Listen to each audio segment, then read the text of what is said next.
Yes, hello and welcome to NRLHub.com. This is our State of Origin 3 preview. My name is Jack Mitry and I'm joined by my good buddies over in the maroon corner. We've got Anthony 8 Straight Mitry. How are you, you cocky Queenslander? Feeling psyched, feeling pumped, Jack. Ready to go.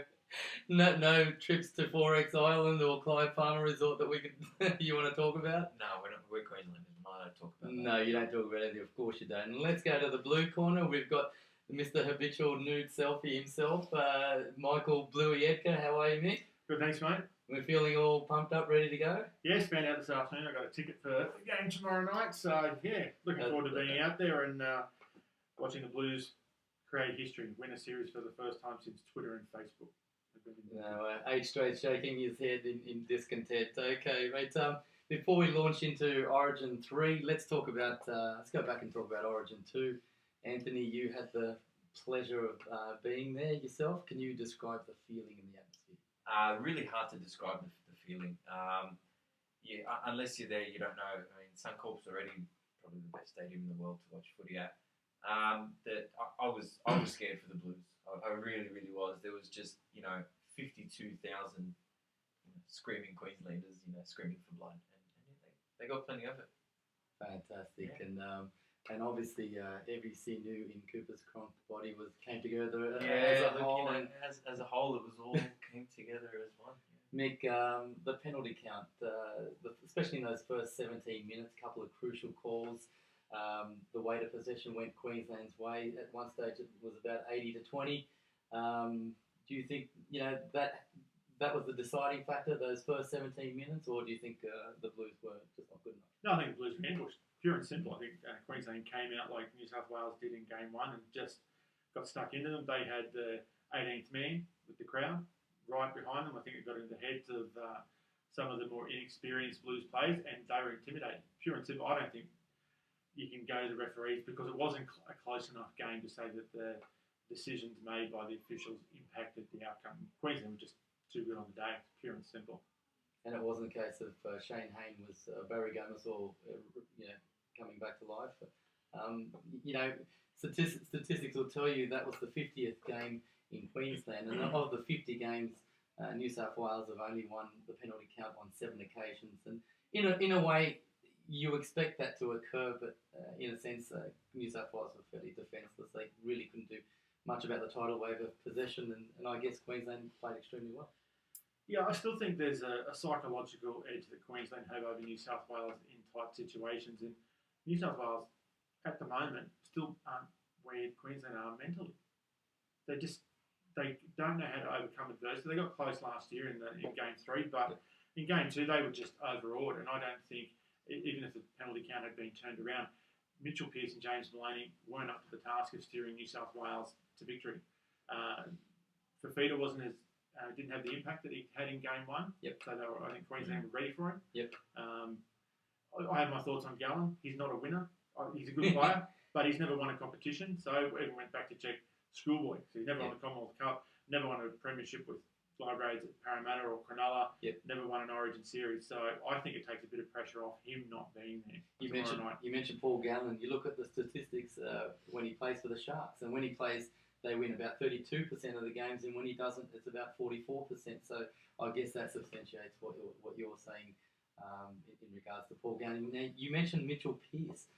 Would you think if we lose the third game, we being New South Wales, that'll be it for Mitchell Pearce's representative career? Yeah, he's on his last legs, and I think he knows that. I think he's well aware of that, and he's even come out and said that if I don't get it done this game, then my Origin career is over because you've got Adam Reynolds biting at his heels, and he'll be a bit more seasoned next year. So Mitchell Pearce has had 4 series to step up, has never taken initiative, might be a solid club player, but I just don't think he's a very good representative player. Yep. Anthony, let's go to the sin bin, the brawl and or melee, whatever you want to call it. Was that an overreaction by the referee sending the 4 players off? Or? Yeah, I think we all agree that sending 4 players off was farcical, and having 11-11 at Origin was just embarrassing. I mean, Brent Tate was asked at the end of the game, why did you get sent off? And he said, because he headbutted someone's fist. It was an overreaction, but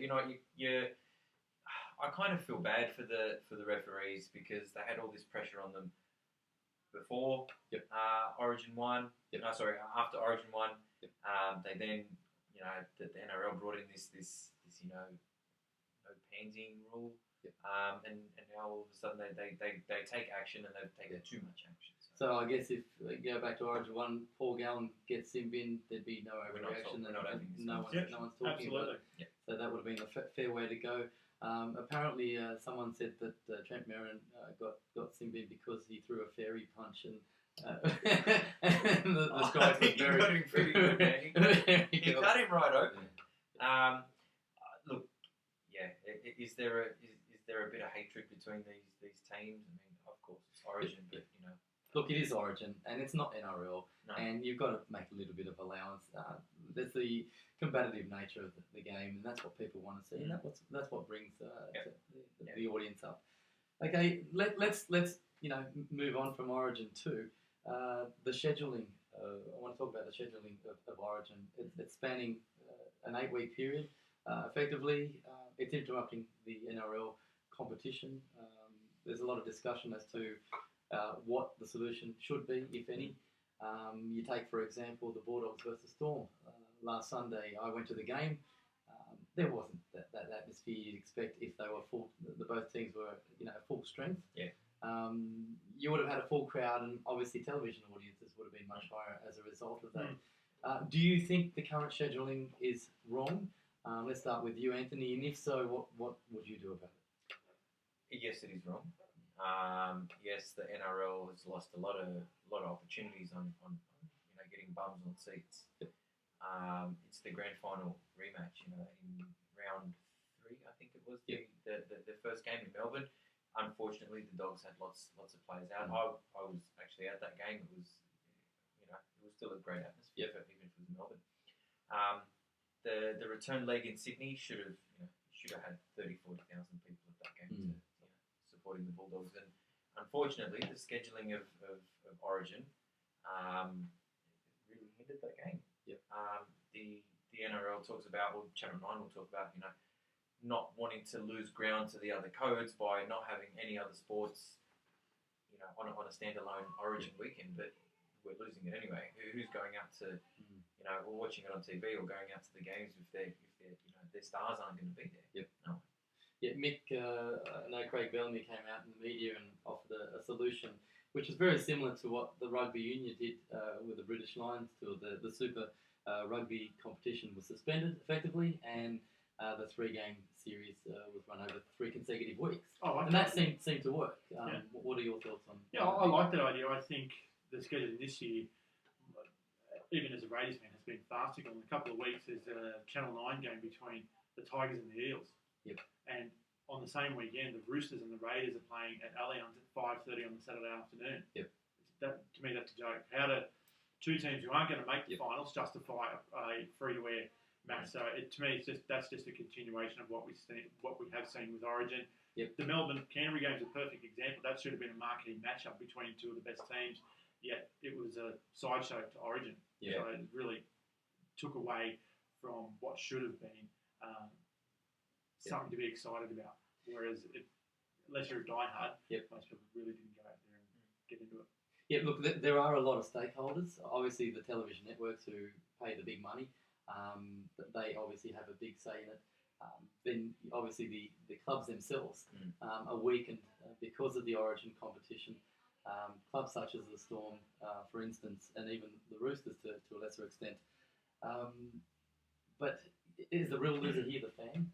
The paying public, the people who support throughout the course of the year. There's no winner. There is absolutely no winner in this situation because you've got low quality games. You've got clubs that are being disadvantaged. I mean, look at Cronulla, and the fact that they're losing their captain for extended periods of time. Actually playing better without him. I know. but they're the ones that are paying his salary, and he's going to miss something like 8 games this year. Yep. Which is a quarter of his season. Yeah, look, there've been other suggestions. How are the clubs being compensated for that? Player gets suspended, doesn't miss an Origin, misses a club game, not available. Again, you had Josh Dugan Um, And do you Josh- want a large